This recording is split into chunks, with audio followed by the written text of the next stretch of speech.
So how do, just to linger on these packages, NumPy, PyTorch, and TensorFlow? Yeah. How do they play nicely together? So is Mojo supposed to be, let's talk about the machine learning ones. Is Mojo kind of visioned to replace PyTorch and TensorFlow, to incorporate it? What's the relationship in this? All right. So This dance. so take a step back. So I wear many hats. So you're angling it on the Mojo side.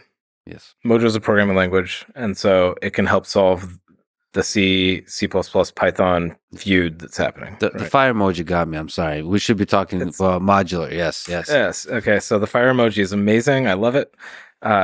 It's a big deal. The other side of this is the fire emoji is in service of solving some big AI problems. Yes.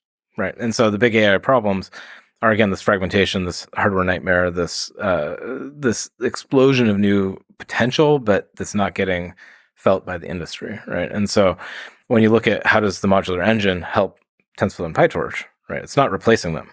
Right. In fact, when I talk to people, again, they don't like to rewrite all their code.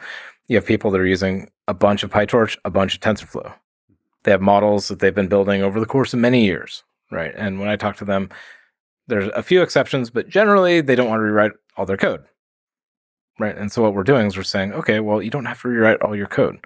What happens is the modular engine goes in there and goes underneath TensorFlow and PyTorch. It's fully compatible.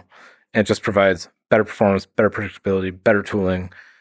It's a better experience that helps lift TensorFlow and PyTorch and make them even better. I love Python. I love TensorFlow. I love PyTorch, right? This is about making the world better because we need AI to go further.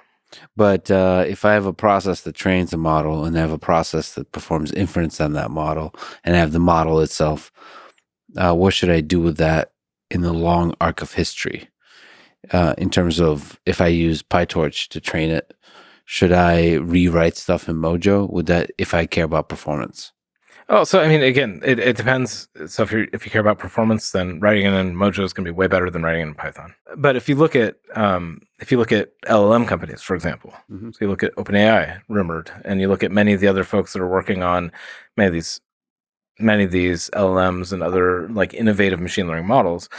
On the one hand, they're innovating in the data collection and the model, billions of parameters and the model architecture and the RLHF and the like all the cool things that people are talking about.